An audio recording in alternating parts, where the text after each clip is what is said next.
Hey everyone, thanks for joining me, and today we're looking at another DAC. We're going to go high-end again with the SMSL SU-X. And I'd like to thank Apos Audio for loaning me this unit to review.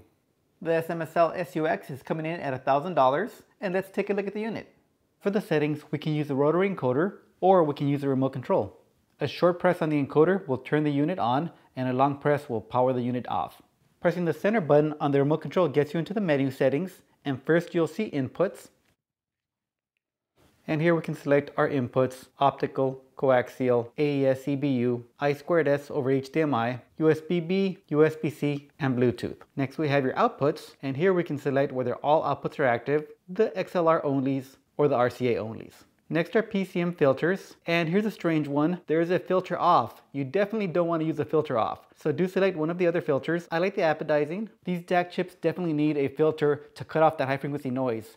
I really don't know why they have this filter off. Maybe it's for testing, or maybe it's for somebody that wants to add an analog filter. But yeah, you definitely don't want to be testing this with the filter off. You're going to get a lot of noise.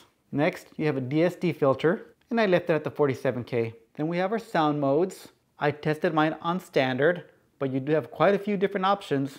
3 rich modes and a few different tube modes, as well as something called crystal. Again, I tested in standard. Next, we have this section labeled preamp, and here we can select whether we want the output to be variable or fixed. If you'd want to use an analog preamp, you'd want to set the volume to 0 first and then switch over to fixed here. If you want to use the SU-1 as a preamp, then you can select variable, in which case you'll be able to control the volume. You go to +2, all the way down to -99. You have a setting for your function key on the remote control. You can program it to control the outputs or to jump straight over to your Bluetooth. Your DPLL, the default is at 5, and I tested at the default. Your I2S mode, you have a choice of normal and reverse on the pins. Then you have a dimmer. If you have it set to off, the screen will always be on. And then you can select whether the screen powers down in anywhere from 5 seconds to 60 seconds. And your screen brightness, and this is wonderful because you have a ton of flexibility here. You can go from 1% all the way to 100. I like it around 30. And finally, a reset. And any button on the control will take you out of the menu. As for the build quality, this is definitely what you would expect for $1,000. Super solid, definitely a step up from the topping D90 Mark III Sabre. You have some nice cooling fins. And we'll take a look at the backside in and outs. From the right are analog outputs, one set on RCA and one set on XLR. Next are AES EBU input, a port for our Bluetooth antenna, our I2S over HDMI input, digital coaxial, USB-C, and underneath that digital toslink, and USB-B. Finally, our IEC inlet with power rocker. And again, a very nice power rocker. So really easy to navigate. The encoder feels nice. I just wish it had a little more texture to give me a little more grip.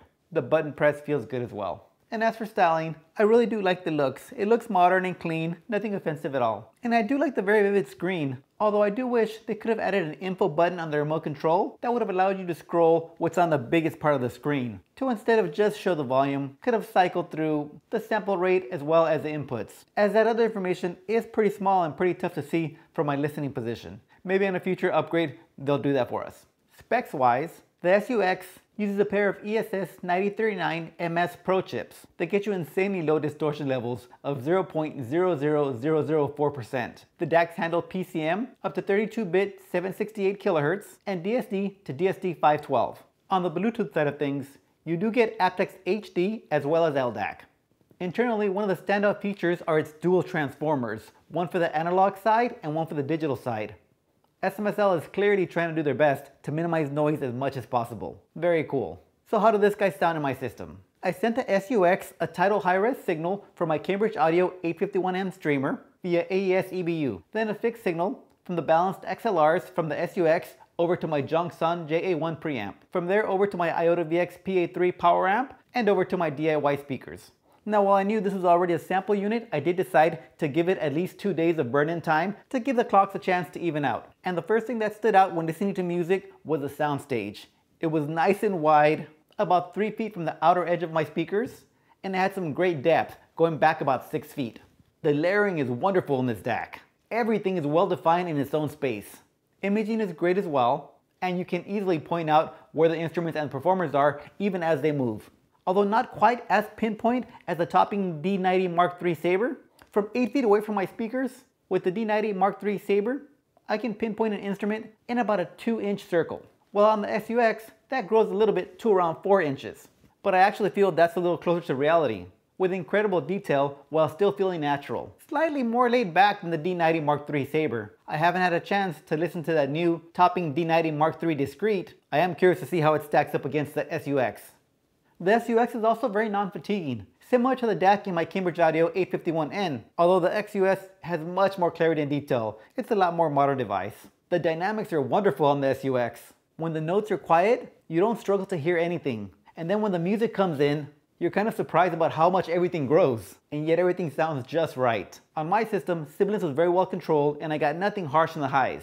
The vocals were extremely crisp, and the bass fast, articulate, and textured, although not quite as impactful as on the topping D90 Mark III Sabre. And the bass also doesn't really bloom unless that's already in the music. All around a beautiful sounding device. If your budget's at the $1,000 price point, this one should definitely be on your short list. For my personal taste, I think it does slightly outshine the D90 Mark III Sabre, but if you want something definitely more clinical, more studio sounding, the D90 Mark III Sabre is still the one to go with. I highly recommend from me on this one, and I had a great time testing this one out. Alright guys, thanks for watching, and I'll see you on the next one.